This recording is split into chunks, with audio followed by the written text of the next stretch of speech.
guys, and welcome back to my YouTube channel. It is your favorite city girl, Queen B. Guys, I'm still recording this video from home, so by the time you see it would probably be December. I hope not, because consistency and oh my goodness. Guys, please give me a 0. Let me tell you what happened. So I take a lot of videos, right?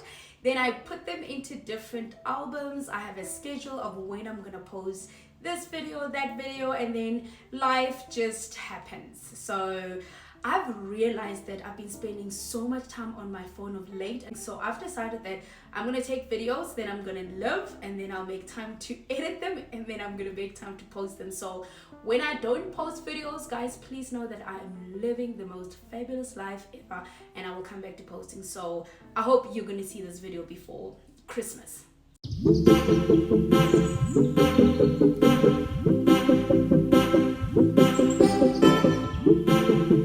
So this video, right, is a video to help some of you guys make the decision.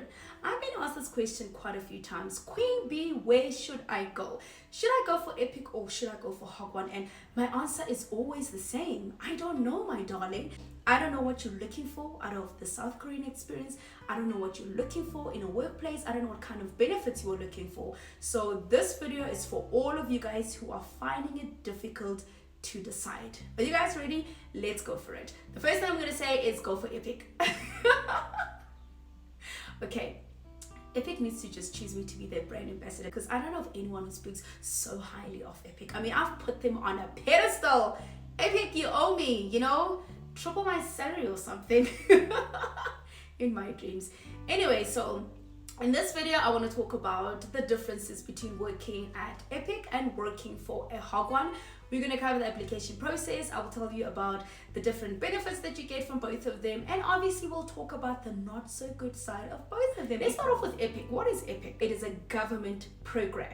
And what happens is that the Ministry of Education hired Epik as an agency to help them recruit teachers on behalf of public schools in the whole of South Korea. They then hired Korean Horizons, Kovia, Gold Key Education, and TEFL UK to help them recruit teachers. So all of your applications will go right through to Epik. You will do the interviews with them, and they will then give your agencies the good or the bad news. So you don't get hired by Epik. Epik is just an agency.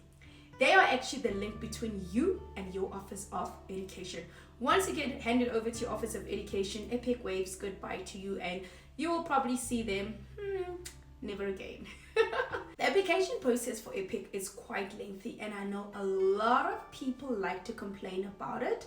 And guys, all I have to say is this: nothing worth having comes easy. Nothing.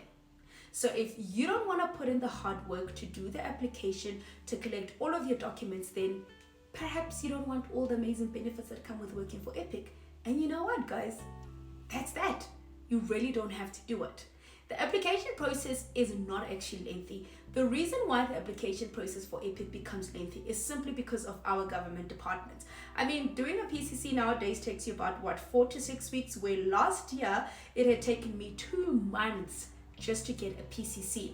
Going to DERCO is the same as last year, as this year, and probably the next 10 years. It will probably still take a whopping 6 to 8 weeks to get your documents apostilled. So the application process becomes longer because of that. The application process for spring next year has opened. It's August now. If your documents are not done, you have these few months to help you gather your documents so that you'll be able to deliver them to South Korea in January before you leave for the spring intake. Application process for Epik. You will go onto the website. You will fill in an application form. They will ask you all sorts of information.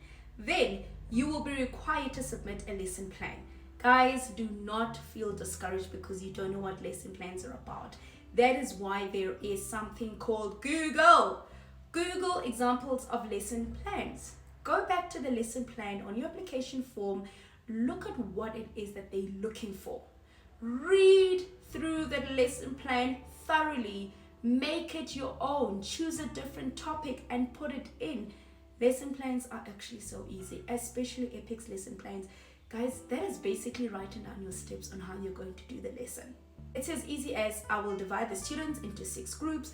Group A will have a red sheet of paper, group 2 will have a green piece of paper. All of the groups will have pens, pencils, rulers, erasers, scissors, everything on the table. I will ask the students ABC. You are just writing down the steps on how you are going to be doing the lesson.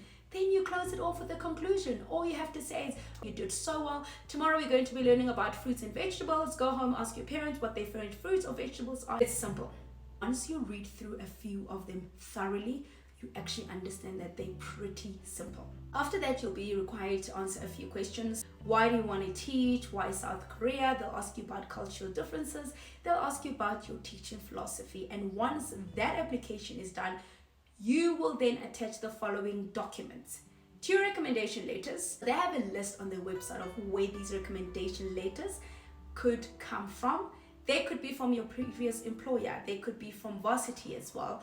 You guys have to go onto the Epik website and read thoroughly. Guys, please, I'm going to stress this out. Read all of these requirements because everything is on that Epik website. Then you will attach those 2 letters. You will also be required to attach proof of English schooling letters. These come from primary school and high school because to work for Epik, the subjects that you learned at school must have been taught in English, at least from grade 7. So you will attach your primary school letters, you will attach your high school letters as well, and then you will send off your application form. They will review it, and if they like what is on there, they will then invite you for phase 2 of the process, which is the interview. You'll be required to do a demo lesson on the spot. It could be on anything, although I did hear that some of the people who applied for spring intake were actually given the opportunity to do a demo lesson on the topics that they chose in the lesson plans in their application. So you may find a very nice coordinator who says, it's okay, you know what, you can do the demo on the lesson plan that you've already submitted to us. And that is basically the Epik application process. The documents that you need to apply for Epik are a PCC, your SAQA. Those 2 documents must be apostilled. Then you need 2 recommendation letters. Like I've said, you need 2 proof of English schooling letters from primary school and high school. If you have a teaching license, it is a plus, guys.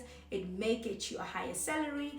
If you have a master's in education, you may definitely get a higher salary and obviously experience. And then you need a copy of your transcripts. I know if you're working with agencies like Corvia, they may request that you have 2 copies of your transcripts, but those are the required documents for you to apply to be an Epik teacher. Oh yes, you also need a TEFL for Epik, guys. That's about it. If you need more information about the application process for Epik, guys, go onto their website. All of the information is on there. I kid you not, guys, they even have lesson plan examples. They have information about teaching in South Korea. They've got information about South Korean culture. So do the right thing and log onto that website. Going to Hogwons. What is a Hogwon? A Hogwon is basically a private English academy. It's like a Kumon at home, but you know, for English only. And the application process is very different from Epik's, and it is seen to be the quickest application process because there are no application forms. You don't get asked essay questions. You don't need recommendation letters. You don't need proof of English letters. You certainly do not need your transcripts, guys. So with a Hogwon, you need your PCC and your SAQA to be apostilled. You then need an introduction video. Some Hogwons may require that you have a TEFL, but a lot of them don't require a TEFL, and that's about it. You then find a recruiter, you send through your documents, and they are sorted. You may need a CV as well for some Hogwons, sometimes you don't, and interviews are pretty simple. I mean, there are people I've heard who have had interviews for like 5 minutes and that's about it, they get the job. So time frame wise, I do agree that Hogwons have a quicker time frame than Epik, but that's also because Epik starts at different times of the year, where Hogwon jobs you can get just any time of the year. Let's talk about the benefits of both of these places and the things that stand out the most for me, especially working for Epik. First, let's talk about salaries. I'm not going to mention figures and stuff because we don't do that around here. We don't expose people's salaries. Which one pays more? This one is quite debatable actually, because any one of these two can actually pay more depending on your qualifications, your experience, and where you are placed, and the type of school that you do find. So let's talk about Epik first.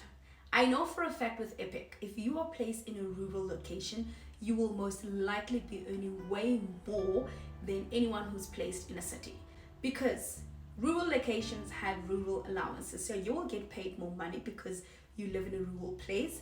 A lot of the teachers who live in rural places have multiple schools, so you will get multiple school allowance. And some of them actually have extra classes, meaning that their salaries are way more higher than people in the cities. Because as you know, in the cities, we usually get around one school, and a lot of us don't really do extra classes. If you're looking for more money in a public school, I would definitely advise you to look for rural places. There's this island in Incheon. I forgot what it's called. I'm gonna insert its name, but guys, if you are placed at that island, but it's like a good 2 hours away from, like, you know, my island, Yeongjong Island, you will be paid an extra X amount to be there. You may find that your contract differs from other people's contracts depending on where you are placed, whether in the city or whether you're placed in rural places. I know with our contracts for Incheon, if you work at a global English center, you actually get paid more than working at a normal public school, and our contracts are non-negotiable. So you can't go to Epik and say, hey guys, I've got 10 years of working experience, so this is going to be my salary and these are the terms that I now want in the contract. Like, none of that stuff is possible. Coming to Hogwon salaries. Hogwon salaries are negotiable, guys. If you have negotiation skills, I would say do everything you can to get as much as you can. This obviously depends on your experience and your qualification as well. So salaries for Hogwons differ. And I'm not one person to advise people when coming to salary to say, take this salary or don't take that salary, because I don't know your background. I don't know what you're looking for in your job. I don't know what your previous salary is. So it's very hard for me to be like, oh, but that salary is too little. You know, it's too little compared to what? How much were you earning before? I don't know all of that information. So salary conversations are very, very tricky and very sensitive. Hence why I don't even like to mention figures when speaking about salaries, because I honestly feel like people's salaries should be confidential. So we're not going to talk about numbers when coming to salaries. The beauty of working for Epik is that in the first 2 years, you will not get taxed in South Korea. This is a SARS form from South Africa. Other countries have different forms, but if you work for a Hogwon, you will be getting taxed. Vacation days. Epik will give you 26 days of vacation a year. Guys, that is 5 weeks. I don't know about you, but that 5 weeks sounds great. Compared to Hogwon, some people have 11 vacation days, some people have 12, some people have 15. It all depends on which Hogwon you work for.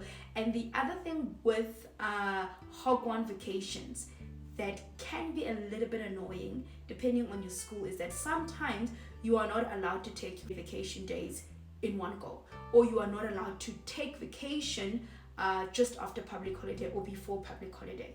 But obviously that depends on your Hogwon situation. No situation is ever the same at a Hogwon or at a public school. The next benefit as well has to be sick leave days, and Epik gives you a whopping 11 sick leave days, where Hogwons give you mainly 3 sick leave days. Can I tell you guys that there are actually some Hogwons that give you 0 sick leave days, and there are people who have signed that. And all I have to say is, guys, it honestly depends on you. If you feel like you don't need sick leave days, then take the contract that has no sick leave days. But the base contract I would take for Hogwon is the one that specifies how many sick leave days you have. I would advise against taking a contract that does not have sick leave days in it, because the day that you fall seriously ill, you must know that you are probably not going to be paid for the day that you are taking off. Let's talk about the work that you actually do. What will you be required to do as an English teacher for Epik? Well, public schools are really chilled, guys. Like I've said before in one of my videos, we are conversational English teachers. I always say that we get paid just to talk, like I am doing now. You know, I get paid to correct kids, help kids how to pronounce words, and that's about it. And I do this in the form of playing educational games with them. So I will get given a topic. Let's say, for example, we're learning about I want some carrots. And what I'll do is I will take all of the keywords and I will put that in the game. The kids get to practice the vocab, and that's actually mainly it that I do. Other people though are asked to do a little bit more serious things, especially in middle and high school. They do help to do tests and all of that. I have never been asked to do any of that stuff. I am in elementary and my kids love to play games, and so B teacher plays games with them. Hogwons and games. There are few teachers I know who work for Hogwons who actually play games with their kids, but I honestly still feel like the work that gets done at Hogwons is the work that we should be doing at public schools. But in Korea, it's like the other way around, you know, because think about it. If you're going to extra maths or extra science, you would have already done the bulk of the work at school. You are just going to extra classes to add a few things, you know, just to understand a few concepts that you may have gotten wrong at school. But with Hogwons, it looks like that is where they actually do the hard work. I mean, Hogwon teachers have to do reports, they must do comments, they must give marks. Some of them must even liaise with parents. You would be working way more than what you'd be working in a public school. Work hours. The work hours are obviously very different. If you're working for Epik, it's 8:30 till 4:30. Some people knock off at 3:30, some people knock off at 3. It all depends on your school, where you are placed. Coming to Hogwons. So if you are teaching kindy level, the younger kids, you actually can be very lucky to start work early in the morning, and during the afternoon you will then be teaching elementary school kids. A lot of the teachers that I know actually work from the afternoon till the evening. So that is the nice thing I actually like about Hogwons. I mean, having to decide when you want to work. Do you want to work in the morning or do you want to work in the afternoon? And I honestly think I would have started working in the afternoon. I'm not a morning person. I hate being up in the morning. I'm like a night owl, you know. I would love to arrive at work at 2 p.m. and knock off at 4 p.m. Never happening in any Hogwon. But you know what I'm trying to say. So there's flexibility when coming to your timetable if you do go for a Hogwon setting. Now, the workload. How many classes would you be expected to teach? So, standard classes in Epik are 22 classes maximum. That is on your base salary. I myself have never taught 22 classes, guys. I've always received 20 classes in both of my semesters. 20 classes, that's about it. But my salary still remains the same. So you'll teach 22 classes. And if your school asks you to teach extra classes, it means you are getting extra pay. Hogwons. This one is difficult to answer because everyone has different timetables. A lot of the people I know teach about 6 to 7 classes a day. Some people have 8 to 9 classes a day. I don't know how, but it happens. So when you do get your contract for a Hogwon, I would say double check how many hours you'll be required to teach. I'm not talking about work hours. We all have to work 8 hours a day, but I don't teach for 8 hours a day. There are times where I only teach for 40 minutes a day, guys.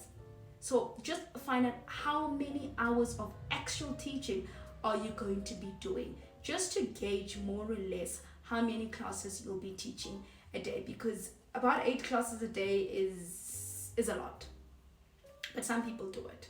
So take that into consideration. If you're going the Hogwon route, you may be required to teach more than 22 classes. In fact, I don't know anyone who teaches about 22 classes in a Hogwon, because most people are sitting on 28, 30, 35 upwards. But it honestly depends on your school as well. I'm not saying there are people who don't have classes in their 20s.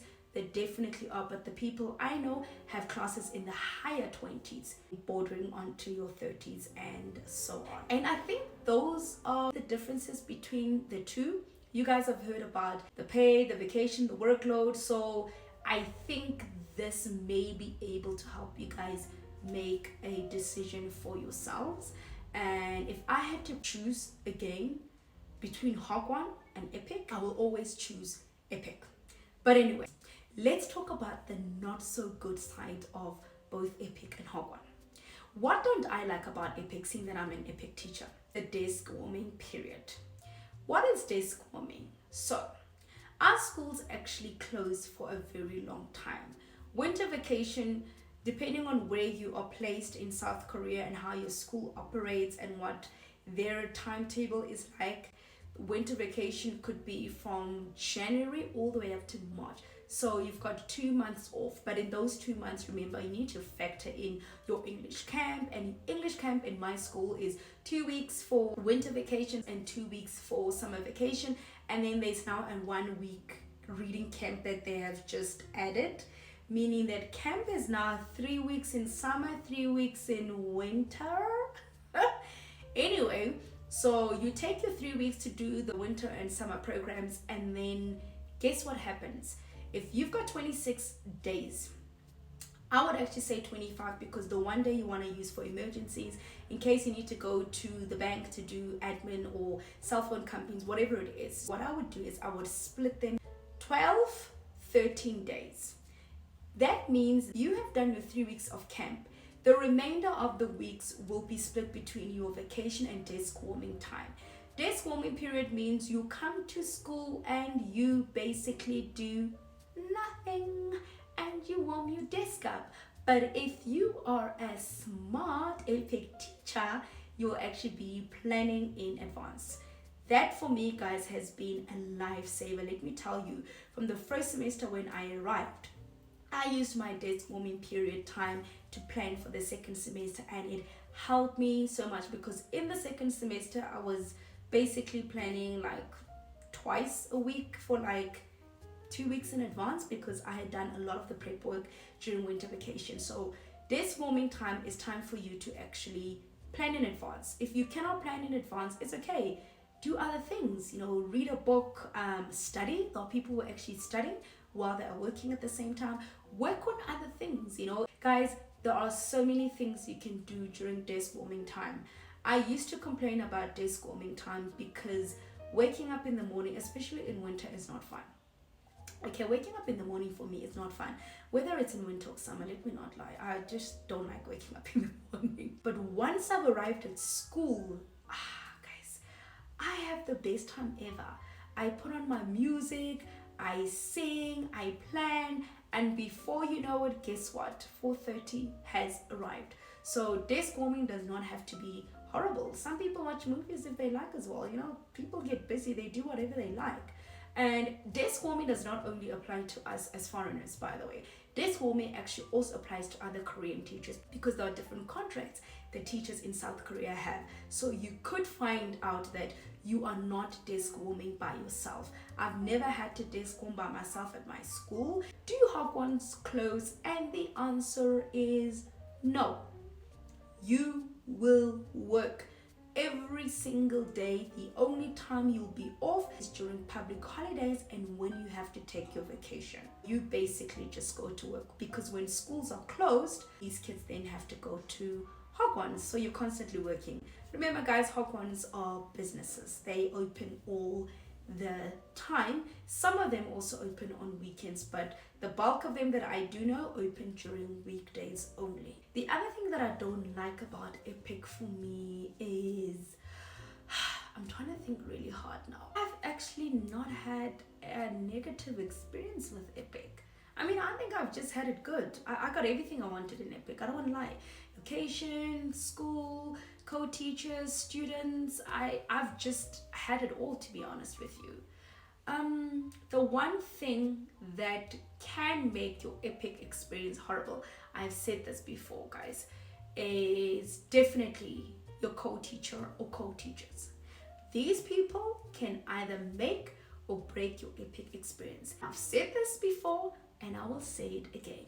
If you are not happy, speak to your co-teachers. No matter how difficult it may be, guys, if you're uncomfortable at work for whatever reason, speak to your co-teachers. If they don't address the issue or whatnot, remember you have your offices of education.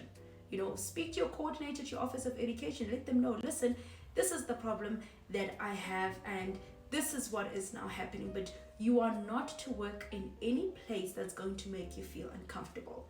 Do you guys hear me? Do not settle for being unhappy. Being unhappy should not be your portion in life. Not at all, darlings. Don't do that to yourselves. And when coming to Hogwons, now here's the tricky part. Epik is nice because you can go to your vice principal, you can go to your principal, or you can go to your office of education. So there is a line of people that you can actually run to get help from. However, with the Hogwon, it's very difficult because if you have issues with your director, you can't really run to the government because this is a private business, right? So government does not really get involved unless there is something illegal happening at your school. And if there's something illegal happening at your school, you have a chance of them reporting your director or reporting the school to the MOEL, and then they will be able to assist you. But if there's nothing illegal happening and you have issues with your directors, guys, you have to take it up with them. And unfortunately, Hogwon directors are not the nicest people. They can sometimes make life very difficult for you, but you just have to try and speak to them. And if you are afraid to speak to them, then it means you just have to suck it up. Work in the environment that you're in until one day when your contract ends and you have to leave. The bad thing about working for Hogwons is that you have to know which schools are good, which schools are bad. Job number one is not an international school. International schools only issue you E7 visas. An E2 visa only allows you to teach English. So this school is already doing something very illegal. You are not supposed to be teaching basic IT, science, or maths on an E2 visa. Job number two, those 8 vacation days are illegal. A proper Hogwon would have a minimum of 11 days of vacation. Then they go up each year. Also, watch out for the schools that tell you that your vacation days include weekends. Darlings, absolutely not. And another thing as well you guys need to know about working in public schools and Hogwons. So if I quit my job mid-contract, Epik will not give me a release letter. That means that I will not be allowed to work at any school in South Korea for as long as I don't have a release letter. Epik does not issue release letters. You need to have a release letter to work at another school if you broke your contract. And the same goes for Hogwons. But here's the thing with Hogwons. So you can leave your contract early with Hogwons, and your school can be nice and issue you a release letter, but they don't have to give you a release letter, guys. There is no director that is obliged to give you a release letter. So sometimes they can say, nope, we're not giving you a release letter. We actually want you to pay for the release letter. I kid you not, guys, it happens. It's very common in Hogwons.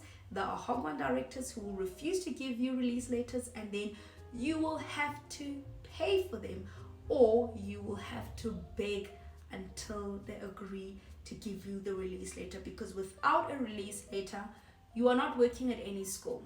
Epik will definitely not take you. And that's also another thing, guys. If you want to work for Epik after you've broken your contract with a Hogwon, I can bet with you right now, 9 out of 10 times they will not take you, because they will try and figure out why you left your school early.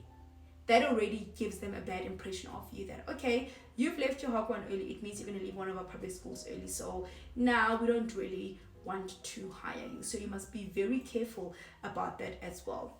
And while we are on this issue, let me talk about moving from Hogwon to Epik.